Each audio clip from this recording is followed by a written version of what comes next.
All right, so chapter 4, we're still in lesson 1. We're about to finish lesson 1 on the nature of sin. We gave the Old Testament names for sin, 3 of them. And then we defined sin as a lack of love, a failure in love to God and neighbor caused by perverse attachment. And then we did the jury duty exercise. Last class, we talked about the many different ways to commit sin. I kind of put them into 4 categories. One is, of course, by directly participating in them.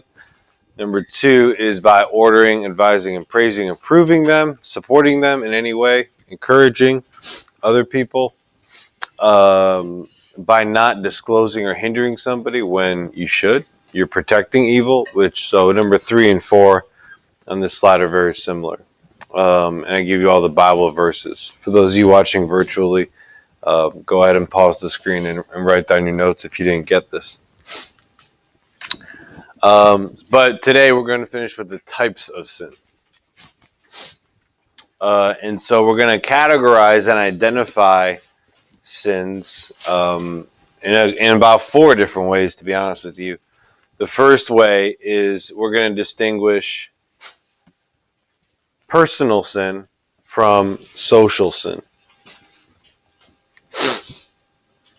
Oh, vocab is this week. I think it'll be last hour on Thursday for period 7. Vocab this week. No prayer. Just 10 vocab terms spelled correctly, 30 points. 30-point quiz. All right. The reason why I say that is because personal sin is, I believe, a vocab word. I know social sin is. But personal sin is what you think of when you think of sin. It's a sin. It's a failure in love done by a person. Individually, intentionally, fully aware, largely, of what we're doing. That is a personal sin. A failure to love God above everything and our neighbors ourselves. It entails our cooperation and free consent.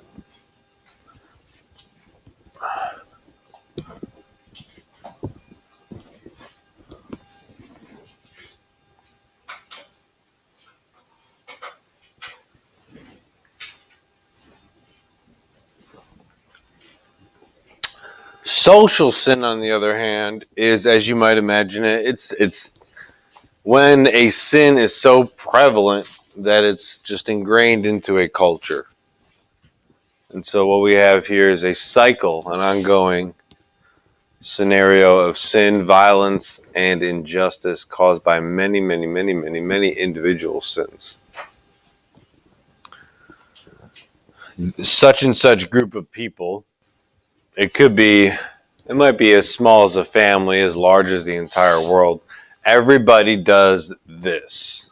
And when it's a sin and it's so common, when it gets to the point of you don't even think about it, we call that a social sin.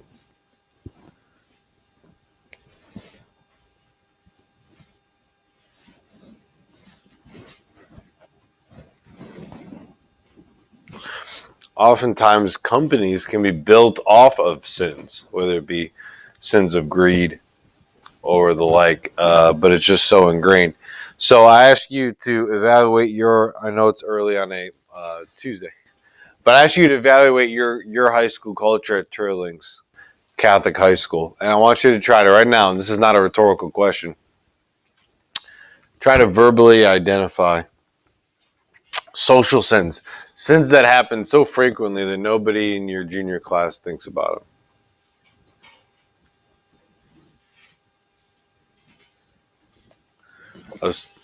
What? Cheating.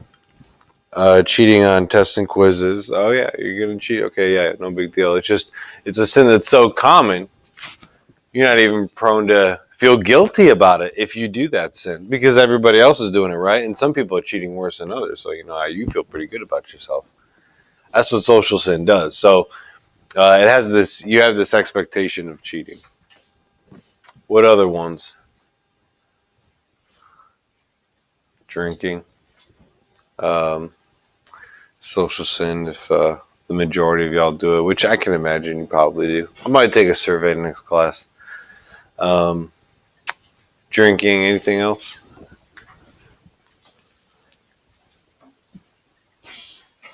Now, I don't live in y'all's day-to-day life, but I'm willing to say that taking the Lord's name in vain might be a social sin. Yeah, all the oh my gods and I swear to God and the Jesus Christ that just pop off of our lips. That's a problem. Yeah. So all these things are sins that are so common you don't think about them. They're just present and oftentimes expected. You show up at a party, you're expected to drink. Social sin. It's an entire structure of sin. All right. So that's one way to distinguish it. Are we talking about mass level or individual level? The next type of way we're going to distinguish sin is sins of commission and sins of omission.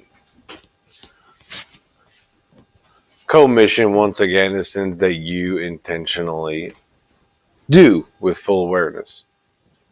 It's something you are like, we usually use the word commission when you commission an architect or you commission an artist to build or paint something. In this case, it is something that you intentionally do. And then there's sins of omission, sins that you should have done something good and you did not. You omitted the good. So it's an important way to distinguish. Most people don't ever think about the omission part.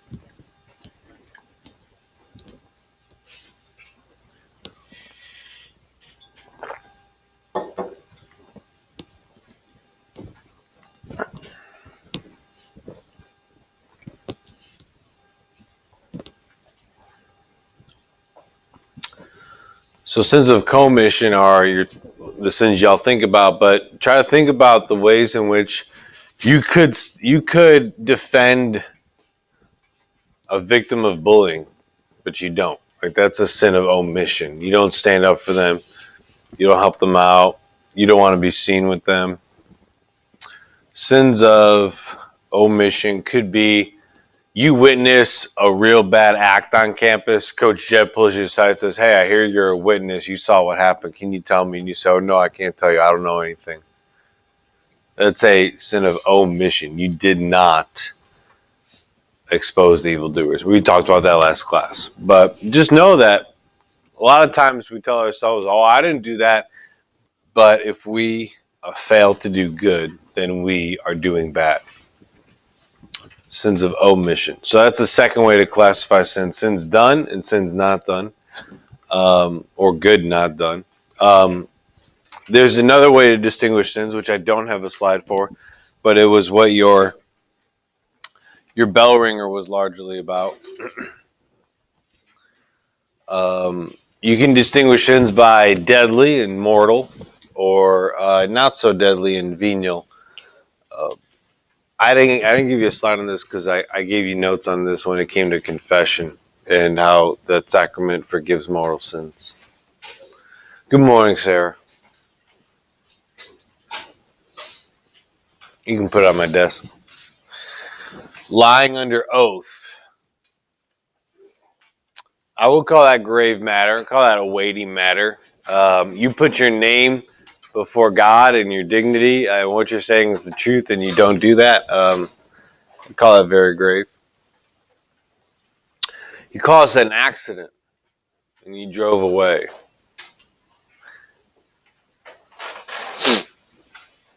I think most of the time that would be a grave, but it all depends on the nature of the accident.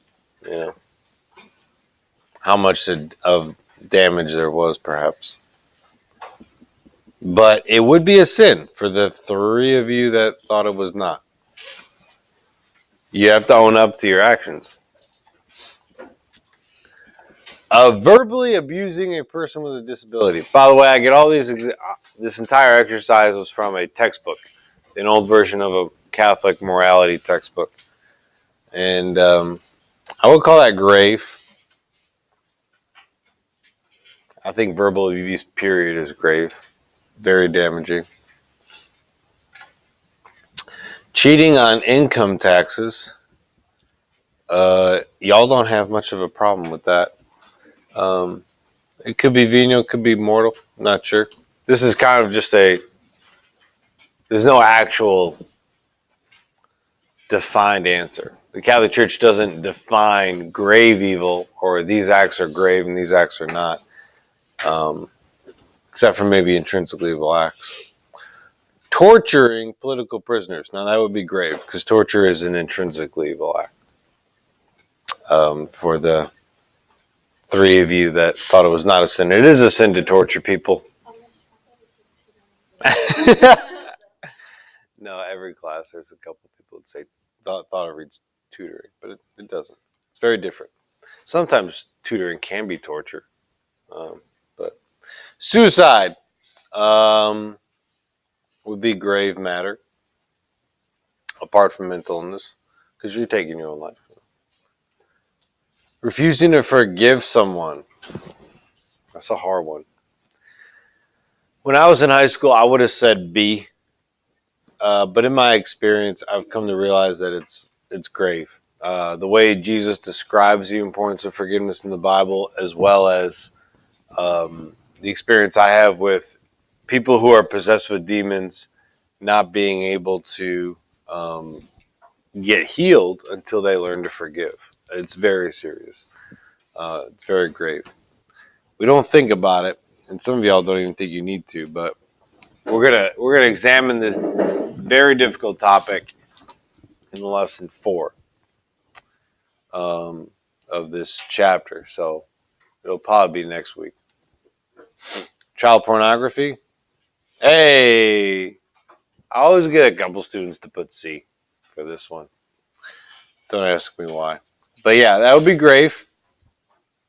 Refusing to go to mass. Refusing is a pretty strong word. I'd put that as grave. I don't know why you put C. Catholic school. Carrying a concealed weapon. I would put C. It's not a sin. Intentionally getting drunk. That is grave. That is grave. According to the Bible. That is. I think I gave you a bell ringer last week about who does St. Paul say not to hang out with drunkards. It's more damaging than y'all realize. It really is. And we're going to talk about that because coming up next class, we're going to talk about gluttony as a capital sin. And I'm going to throw in drunkenness along with gluttony. Okay, performing a medical experiment without the patient's consent. Okay, that's pretty serious. Yeah, there's always... Okay. You can't play with somebody's body if they don't give you permission because it's their body. Refusing to help a stranger who needs life-preserving aid. Help me, I'm dying. And you say, nah, I got places to be. I call it great. Good job. Having sexual feelings. Keyword feelings. The answer is C. It's not a sin to have feelings. Saying you love someone in order to gain sexual favors. Call that grave. You're lying to get sex. I mean, that's pretty. It's pretty manipulative. Ladies, watch out for whoever puts C. I'll let you know who it is. Just kidding, but I want to. Selling drugs to support an addiction. Okay, weird story here. This is like 2 Christmases ago. I'm at Academy. I'm going to my car. I'm coming out of my Academy with whatever. And there's this dude with his parked right next to me with his passenger door open. So I cannot get to my driver door. And this man was changing his clothes. And I mean, he was butt naked in the Academy parking lot next to my car that I'm trying to get into. And so I said, excuse me, sir. Oh, what's going on? I said, I'm just trying to get to my car there, if you don't mind. Oh, yeah. Oh, I'm sorry. Oh, yeah. And then it got weird. He said, I just got out of prison, so I'm used to being naked around men. This is no big deal for me. So this is exciting. This man just out of prison, naked next to my car. Now you can have fun with naked people, because they got to tell you the truth because they're all naked and exposed. So I said, okay. So while he's trying to, and he was a big guy, so there's a lot of clothes to put on. And I said, why'd you go to jail? He said, oh, it was no big deal. I didn't kill anybody. That's code for you're a real criminal. And I said, so what'd you do? He says, oh, nothing. I just sold drugs. I said, drugs kill people? He says, yeah, but that's on them. That's on them. If they take too much drugs, that's not me. I say, you don't think you had any part in that? People killing themselves because you sold them drugs.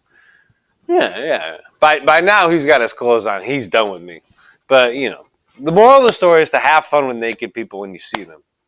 Now, this guy has the mentality that some of y'all do morally, that if you aren't the one doing the drugs, if you're not the one overdosing, then you're hands off. But this is a scenario, like I said, from this textbook exercise that says if you're passing off drugs on whatever degree, you're guilty.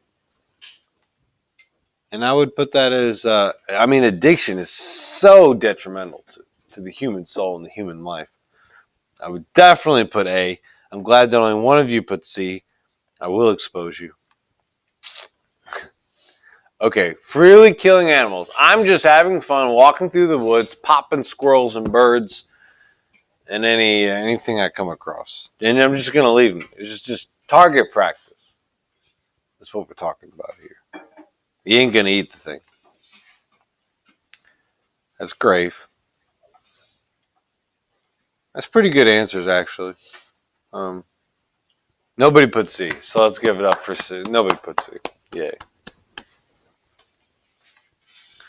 Routinely, you regularly disobey traffic laws. We know that half of y'all are guilty of this. Sam?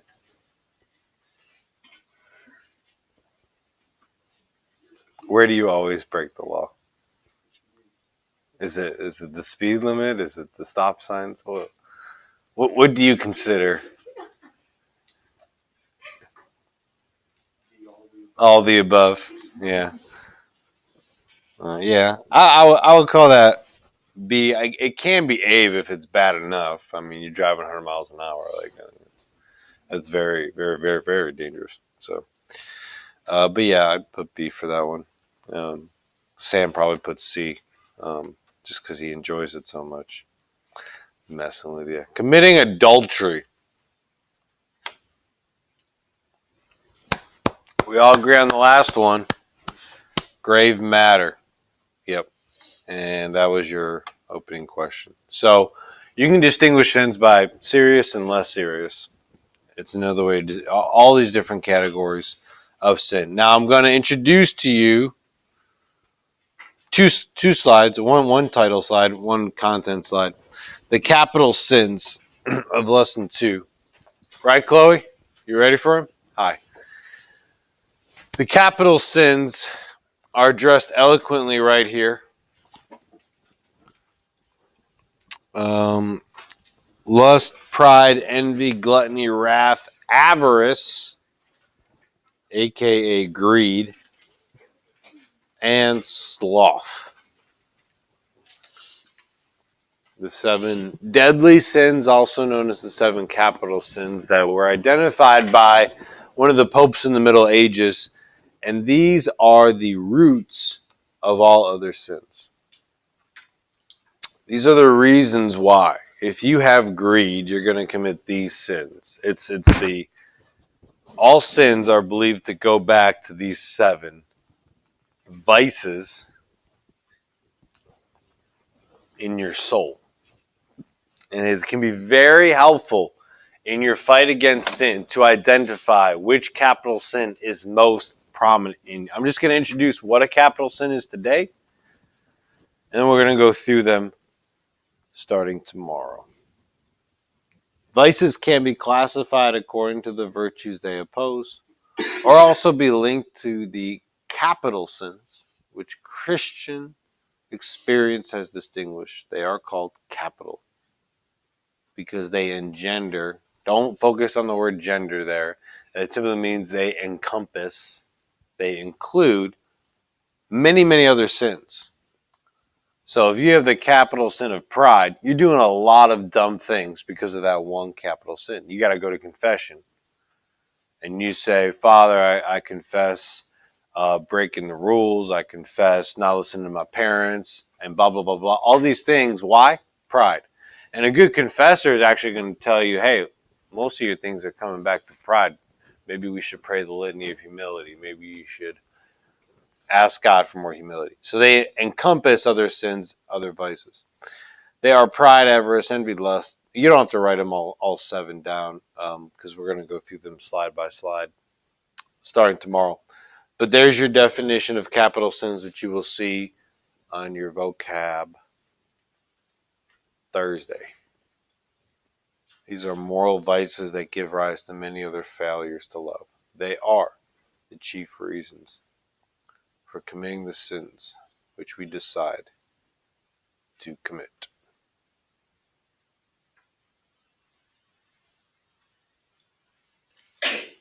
God bless you. All right.